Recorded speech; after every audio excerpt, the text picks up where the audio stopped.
Welcome to My Little Narcissist podcast. I am your host, Lyra Stone, and I am going to be talking to you today about various self-care methods you can use to recover from abuse and narcissistic problems that have arisen in your life in the past and hopefully is behind you now.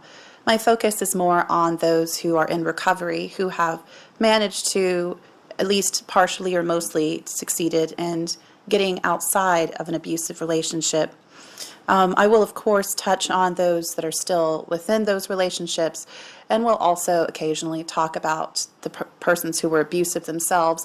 But my main focus of this show is to more focus on the victims and ways in which they and we can heal and grow and thrive after what has been done to us. I kind of feel that a lot of focus and attention right now in our current cultural landscape has been on narcissism. It seems to be kind of the buzzword of, the years. It's been kind of in vogue for a while now, and I'm very much an advocate for this. I think that more people need to be informed about and educated on kind of the dangers of selfish, toxic behavior, and beyond it simply being selfish or toxic, abusive and monstrous criminal actions. And, our society has a problem with domestic violence and sexual assault and things of that nature being minimized, being ignored, being neglected, and there not being a safe podium, so to speak, for a lot of persons to discuss these things and to exchange resources and educational arguments about what goes on in so many women's and men's lives. And I would like to be a part of the dismantling of the ignorance and of the victim blaming that has been going on for a very long time. I will be kind of giving resources as I know them and sharing my own personal stories and just kind of be here as an advocate to help those that maybe are looking for answers or methods or ways to get outside of what has happened and to grow and transform from their abuse. I feel that there's a lot of work that can go into a journey like this. It is not for the faint of heart, but it can also be, especially once you're far enough away from it, a very empowering and exciting journey for those that have done enough healing that they can now start to see a light at the end of the tunnel and start to hope and advocate for a better existence that could even arguably be better than what it was before the abusive relationship. Abuse can be horrific and traumatic and awful. It can also be very illuminating to any individual because I think a huge thing that needs to be talked about when it comes to victimizations and persons who find themselves abused is that it can happen to virtually any of us. I know a lot of people tend to ask the questions like, well, what did she do or what did he do? How did they end up in that situation? Well, I wouldn't have, or I think it's a natural human instinct when faced with really scary, traumatic scenarios and stories to want to remove themselves from it or push it away or minimize it because it is scary to them to think it could happen to someone. And they also kind of want to believe that they themselves can do steps to prevent it. So there can be a lot of hubris to it. There can be a lot of ego attached to persons outside of abuse. They might be like, well, I wouldn't do that, or I would see the signs, or, well, if somebody was love bombing me like that and then, started to sexually abuse or do these things, I would just get out. And what really needs to be talked about is that this isn't about judgment. This isn't about looking to the victims and saying to them, well, you should have. If you had, why didn't you? The accusations need to be completely eradicated in my mind, or at least not even close to the forefront and center of it, so that victims can feel stronger and more supported in how they choose to tell their stories and get out the information And I think what's good about doing self-care techniques and learning how to thrive and transcend from these scenarios is that then we can go out as survivors of domestic assault and various forms of abuse that is criminal, although often not prosecuted, that we can then be advocates and voices of change for a better future. Because while we all went through really bad situations, so many of us did not see any form of justice really done, or we lost so much in lieu of what abuser did to us, because we can always point to some extreme example, like, say, Ted Bundy, the famous, infamous serial killer, who was known for his charisma, who was known for being just so handsome and charming. And yet, we also know that he murdered and raped and killed all these people while smiling. And while obviously he would be an extreme example of that, this is still a very common issue that lots of persons who've been victimized by abuse will face. They'll face the problems of saying this man or this woman who might be very popular, who might be very powerful, who might have a lot of money, who might have a lot of friends. This person was doing these things, and I was afraid to come forward, or I was deeply in love with them and felt it was my duty to stick around and try to save them or help them. And persons often will not believe them or isolate them or take worse the side of the actual abuser, who abusers are notorious for being perpetual victims and for assigning blame to the persons they're abusing. In fact, every abuser will blame the persons they are abusing. It can be very difficult as a result for victims to come forward and say, this was happening, it was not okay, I did not deserve this, I was not responsible for this. But it can be hard because for every person in an abusive situation, there's always going to be shame attached to it. There's always going to be a lot of guilt attached to it. And that can be very hard when there's not even a supportive platform for them to come forward and speak about it. So I'm here today to kind of help people who are struggling with that, who are still trying to find their voice, trying to find a way to be productive or get outside of their abuse. Because I often find when we come out of something really tragic, we have a choice. And the choice can be either grow and use our experiences to help other people, or be consumed with bitterness and punish other people for what has happened to us. And to use a statistic about children who have been abused, which is a very sad and common problem. I believe the statistic for girls is 1 in 4 girls are at some point sexually abused. That's a very high number. And what's interesting about people who've been abused is that 1 in about every 3 of them, like statistically or scientifically what they've so far sussed out, go on to become abusers themselves. They go on to perpetuate the cycle, to create more pain in the world. In fact, a very common thing about victims in abusive relationships is that they have a lot of sympathy, a lot of empathy for their abusers. Usually the abusers have pretty tragic childhoods. They have a lot of pain in their childhoods. And victims will go, well, I want to hold him accountable or her accountable for what they're doing, but also I see that they have a lot of pain. And we empathize with that pain, and then we minimize what's our experience and what's happening to us, subsisting off of very little love, because we feel like we should take care of that person. Like eventually that person's going to heal. But the truth is that causing pain and inflicting horror on another individual because you're in pain is abusive and it's wrong. And the point of my little narcissist is that I can offer a platform for those who are trying to get out and those who are trying to make sure that they will be a positive force in the world, that they can use their experiences for good.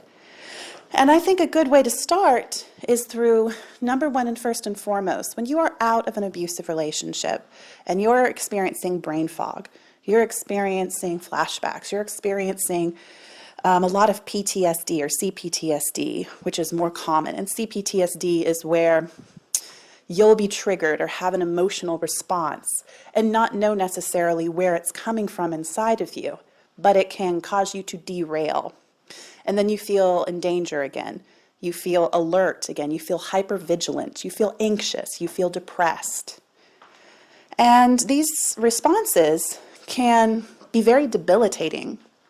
And when you are trying to heal and move forward, there are techniques, and some of them are pretty pragmatic and understandable, like therapy. You can do EDMR. You can do meditation. But for those of us who may be on a budget or who are looking for things to do in the interim, I have a few techniques that have helped me and other people that I like to share in this podcast. So right now I have in front of me two things, and I'm going to get into some witchy woo. I think it's kind of important you can do this because you believe in it, or you can do this because it's symbolic. It's really whichever you feel comfortable with. I believe that creating a safe space and a space that is cleansed, that you can feel is your own, is essential for anyone going through kind of work towards healing themselves and feeling the space to start to change some of the conditioning, some of the patterns in our minds, so that we are no longer running in a loop, so to speak, and recreating feelings of desperation or feelings of helplessness or fear because of what we've been going through for so long. Now that we're outside of it, we're going to try to incorporate in new techniques of approach to life, new ways to feel good about ourselves.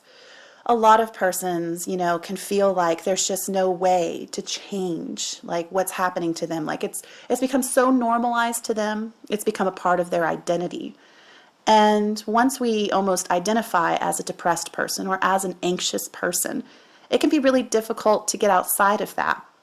And I, of course, am not a clinical psychiatrist. I am not able to speak to those who have been diagnosed with various forms of mental illness. I am more speaking to persons who have had symptoms created out of abuse, and who are able to, or who have a desire to transform themselves in various holistic spiritual methods that can aid them. And I never ever want to isolate a person who does have chemical, biological impairments that are simply, with ADHD or whatever the diagnosis may be, or bipolar or borderline. I cannot speak to those kinds of serious issues other than talk therapy or cognitive therapy or medication. But for people who are trying to transform certain thought patterns and live and are ready to live a happier, more self-fulfilled life, these have been methods I have tried that I think are helpful. And they do have a bit of a woo to them, but I think that woo is good. I think that when we're experiencing emotions that are so overwhelming, so difficult to have a rational label to, we have wonderful words that help with diagnosing and help with study and academic approach. But when it comes to really deep things like grief or those kinds of things, I find spiritual approaches to oftentimes be a little better in addressing it, because they don't really approach things from the rational. They don't need to be approached from the rational. Feelings are feelings, and spirituality is more about taking something and making it work within your own being and how you choose to recreate it in your own existence, because we all have our own paths and our own ways of recognizing stuff. And while there are certainly universal truths that every human being sort of embodies, none of us can live your life, and none of us can know exactly what it is to heal from your own specific issues. And spirituality is more about giving you a tool and helping you figure out how to use it in your own ways than it is about kind of having just a full cover blanket for all of it. It's like, okay, well, this covers all of us and it'll cover you too, and we'll use the same statements and the same words that apply to everybody. We're all unique, and we're all individuals, we're all different. And while we share this common, well, this trauma of abuse, how we heal from it is going to really be from individual to individual. But a way that I find things can be helped is through cleansing your spaces and feeling control over your life. Reestablishing control is, I think, the first step one needs to take, because abuse is control. Abusers want to control. Abusers want to take, they want to always feel like they have power over you.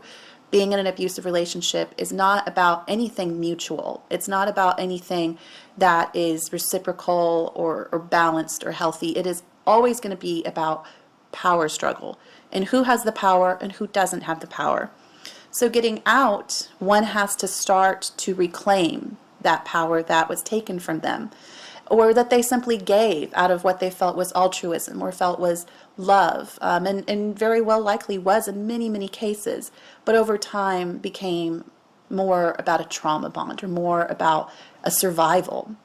And so reclaiming your space and your control can happen, and I find that on a spiritual level, when you, say, are going into your home, and there's a lot of heaviness there, like say there's been a lot of depression, a lot of violence even from the abuser or from the effects of the abuser, and you can feel it, or it feels in your mind like this space isn't your space, or it's oppressive, like the air might feel thick or not gentle, not what you would ideally want.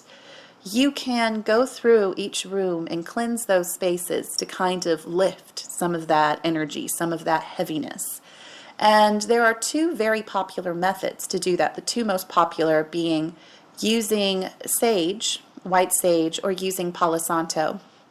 And a lot of persons start with sage, although I do find that an interesting approach, because while sage is probably most popular and most prolific, it can be sometimes the easiest to find. It's actually, I find, to be pretty powerful. It's a lot. It's very intense. And I kind of have referred to sage as spiritual bleach, because sage it does have actual real scientific properties that you are welcome to look up to kind of find out a bit more about. Sage in the spiritual realm basically takes all the energy, negative or positive, and sort of just makes it neutral and sort of just pushes it all away. So it's completely, it all starts over. Like it's like cleaning your house, but instead of it being a physical space, it's more of a spiritual, energetic space. And you can find sage in lots of places. I order mine online. You can go into, head shops, into, crystal stores and things like that and find it. You might have to shop around a little if you're going to do it at a brick and mortar.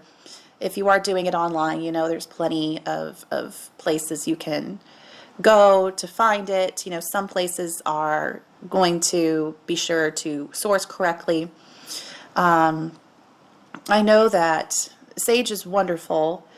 I believe it has a Native American connection. I know a lot of persons in tribal areas have put a lot of emphasis on sage as a spiritual herb, a spiritual plant.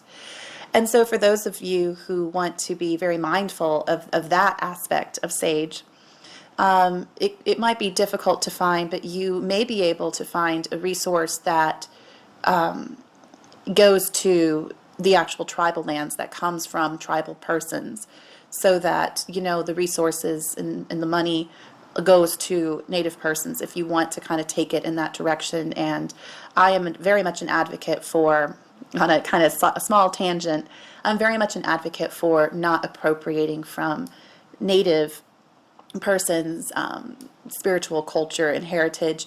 I live nearby a reservation, and if I do want to purchase something from that's connected to the tribe, I will always make sure to purchase from one of their places, go to their their land, and make sure that it is from a respectful source, that it's not coming from a costume shop or from another group of people who are kind of, in some ways, one could argue, poaching a bit from that arena.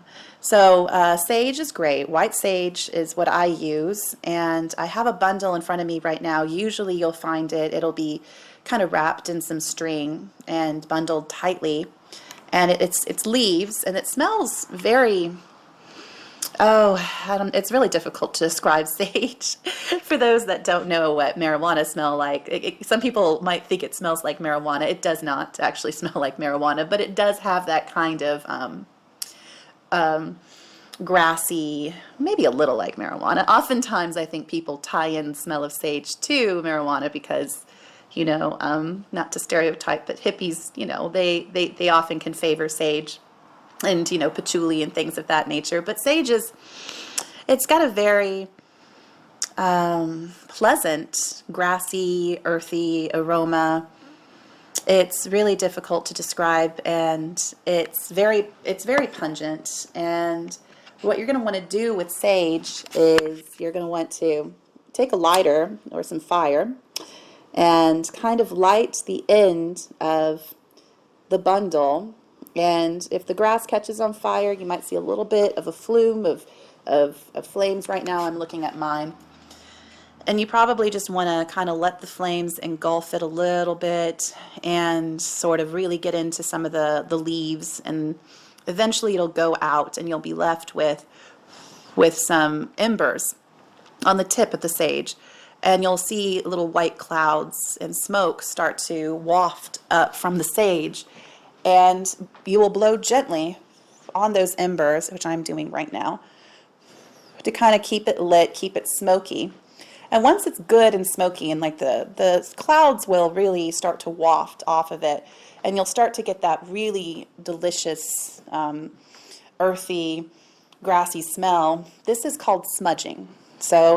And smudging is what the spiritualists kind of term for when you start to take a holy herb or an herb like sage, and have it lit, have it cloudy, have it going, and you can start to wave it in a very intentional way around corners in your house or around your own body. A lot of people talk about, before doing spiritual work or before sitting down to meditate, they might take a bundle of sage and sort of encircle it around their heads, roll the smoke around their shoulders, around their backs, down their legs, down their feet, their arms, just really cover their whole body to sort of get all of what they might spiritually perceive to be negative, or even just get it all kind of eradicated and removed, so that they can have a complete clean tablet, clean space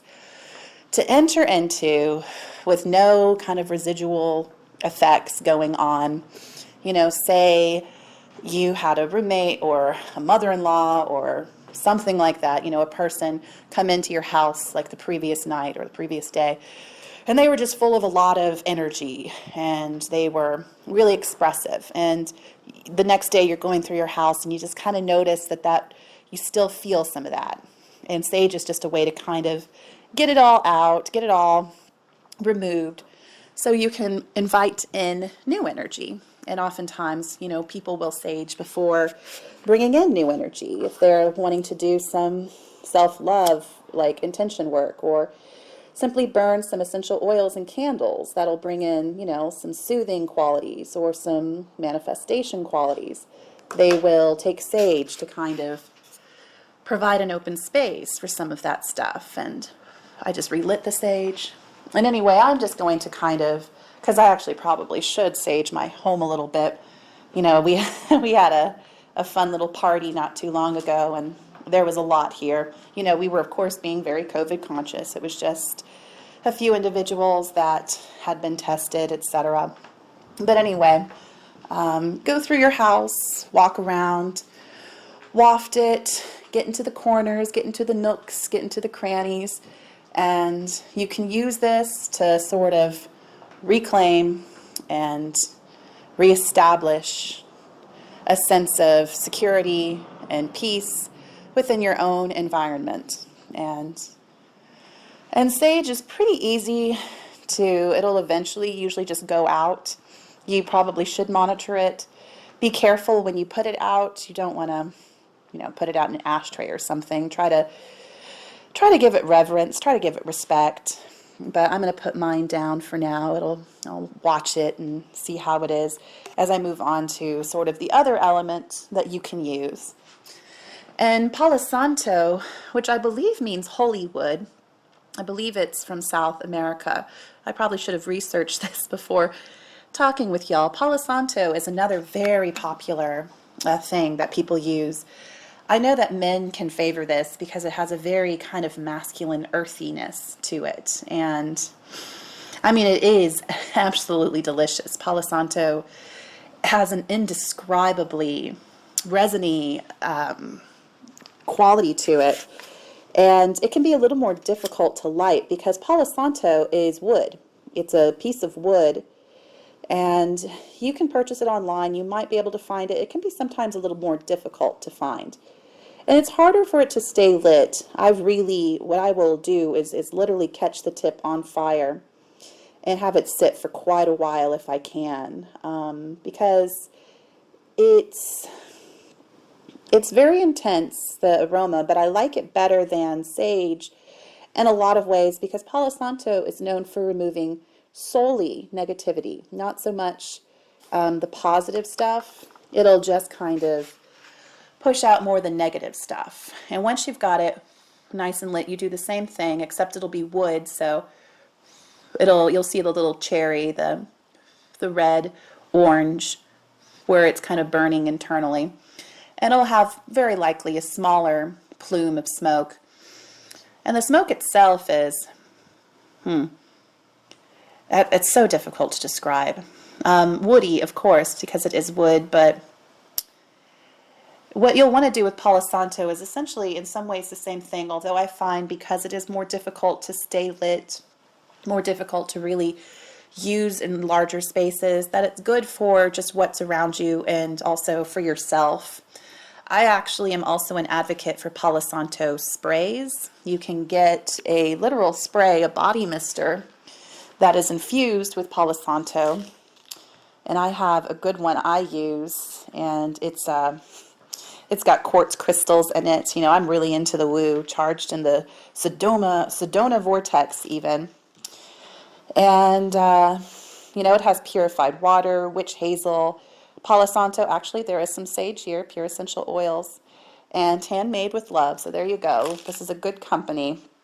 And you can just take the spray if you'd prefer and just spray a little bit on you. And it's a great way to not only smell good, and again, if you're a man, not to, genderize it too much. And also, I know a lot of women that kind of have more of a masculine bent, or they don't really want to, use things that are super perfumey and things.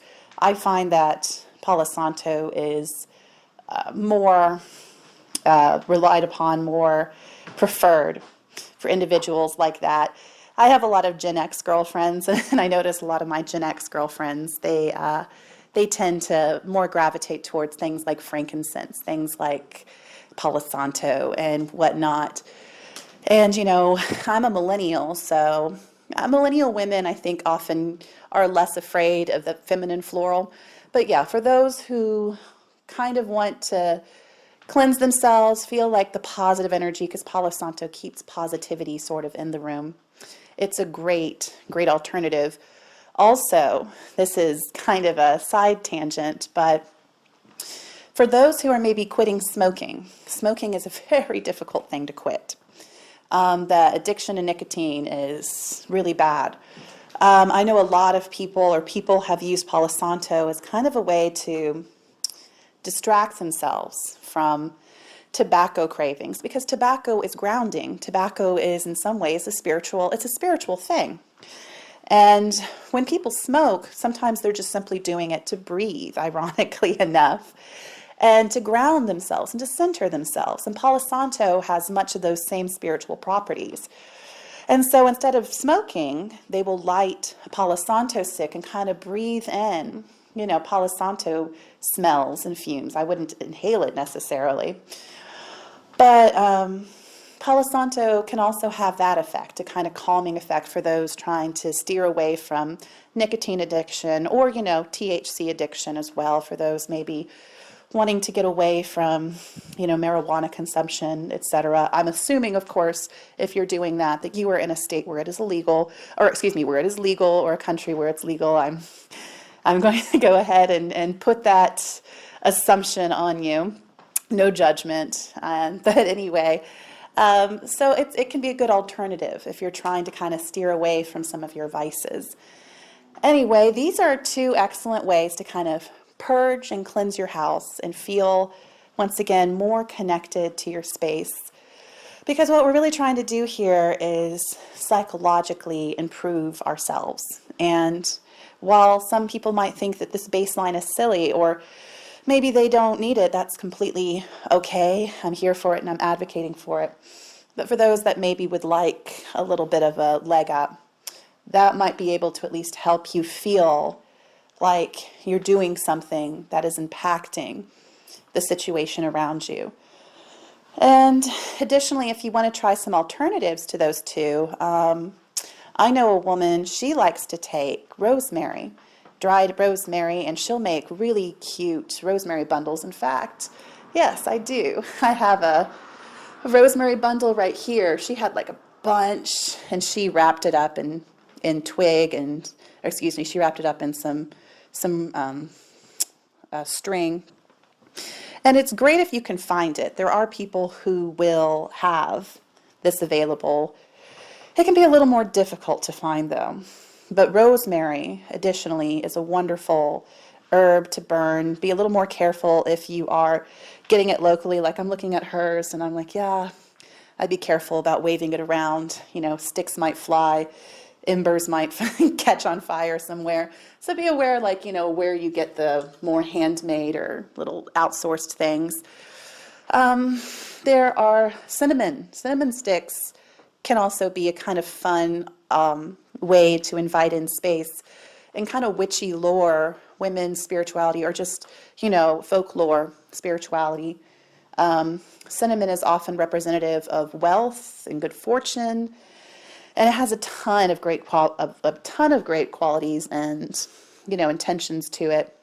You can get a cinnamon stick and light that. Some women and men, I should say, you can put it in your cleaning products or in some water and actually incorporate that into your cleaning regimen. Because a lot of people believe that if you put cinnamon around your house, you're going to be inviting in good luck and good wealth and good fortune. Also, cinnamon smells like really delicious, so you could just do it for that reason. And cinnamon sticks are kind of fun to light. Once again, be a little mindful. Make sure that you don't catch your house on fire on accident. But, and you can get cinnamon sticks. I find the cheapest way to get cinnamon sticks, because they can sometimes be pricey, I find that Asian markets can be a great place for affordable resources. I find cinnamon sticks there, big bags of them, for so affordably cheap. And they're good quality, they smell great, and they serve a great purpose as far as being able to just light and use. So these are some options, and you can always go online and see what else is available as far as sprays are concerned. Because if you don't like fire, which, I understand if you don't like fire, maybe you have small kids, or maybe you just want to ensure that you're safe, There are a lot of spray options. You can find body sprays that have sage in them, or what I just mentioned before with the Polisanto. You can probably find sprays for rosemary.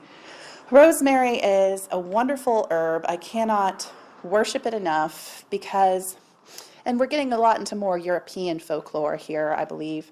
Rosemary is kind of a lot like sage in that it's sort of a stand-in for a lot of things. If you are ever doing something spiritual and you're looking for an herb or a herb for a recipe, rosemary can often be that substitute for nearly anything.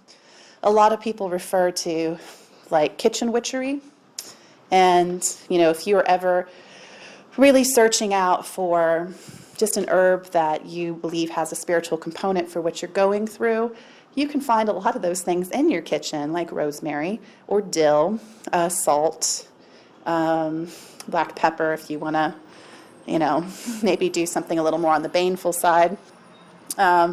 It's surprising how much is out there. And what's great about being in a modern society is that we have so many options available to that our ancestors would not have had. We can just go up the road and go to a co-op or go to a local market and find all sorts of wonderful plants that can kind of aid us if we want to do things more on a spiritual woo-woo side, to cleanse our homes and invite in new space. If we want to get really into the witchy, and what I really like to do, I actually favor a herb that is less commonly known, and I'm trying to find it. It is called Agrimony. And in Agrimony, I believe it's got a huge spiritual history to it. I believe the Greeks used it in a lot of their temples. It was considered to be very holy, much like blessed thistle, which is another good example of like a holy herb. And you can take these, and you're not going to be able to use spiritual bundles for this. You'll have to get charcoal and probably burn them that way. And you'll need a bowl for that. So find a nice fireproof bowl, put some charcoal burner underneath it, light that, and then burn the herbs on top of it. If you don't have that, you can maybe get, I personally, this is my little cheat code.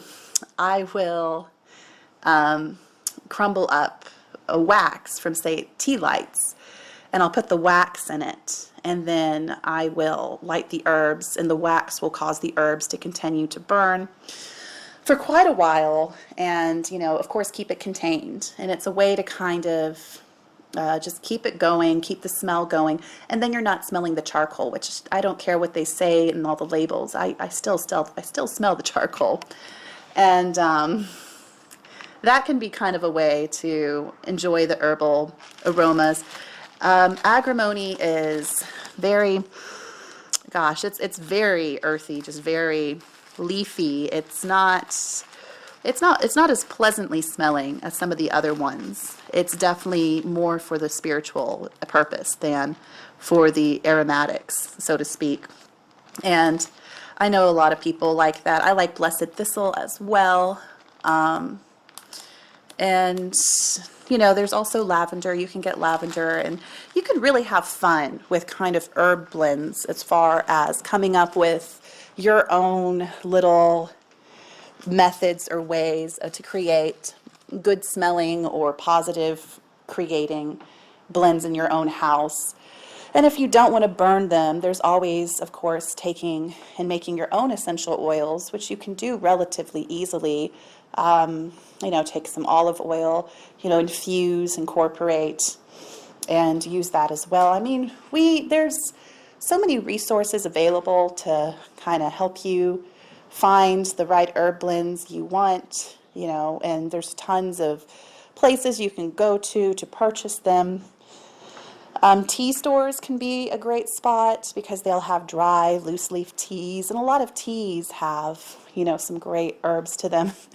I have a friend who literally likes to get the Italian spice blend, and he will, when we have a bonfire, use some of the Italian spice blends because they do have a lot of those spiritual herbs to them, like, rosemary, for example. And he'll, toss that in the fire to sort of create some positive woo to things. And I've found this to be just a great way, I think, to center myself and to feel a connection to what's going on around me and to bring me more into it. Anyway, so that's kind of your 101 basic, like if you wanted to start incorporating in sage or polisanto or rosemary or various herbs or sprays into your life, this is sort of the way to do it. You've been listening to Lyra Stone, and this is My Little Narcissist podcast. The next episode, I am going to actually be diving into replacing vices. I know a lot of times when you come out of abuse, you have often relied upon addictions or various forms of vices to cope with things. And, abusers often have addictive problems. They kind of often go hand in hand to their treatments of you. And you yourself could end up using some of those negative, toxic methods in your own life. But maybe now that you're outside of it, you want to incorporate in new, methods to take control of your life or to take care of yourself. And so I'm going to kind of give some advice on how to do that and how to break free of vices and get yourself away from the kind of cyclical toxic effects that come with vices, because they are not good for us, especially when they are not done in moderation. So stick around for that. I hope you guys have a wonderful day and that you feel connected to yourself and empowered, and that you will continue to thrive as you heal.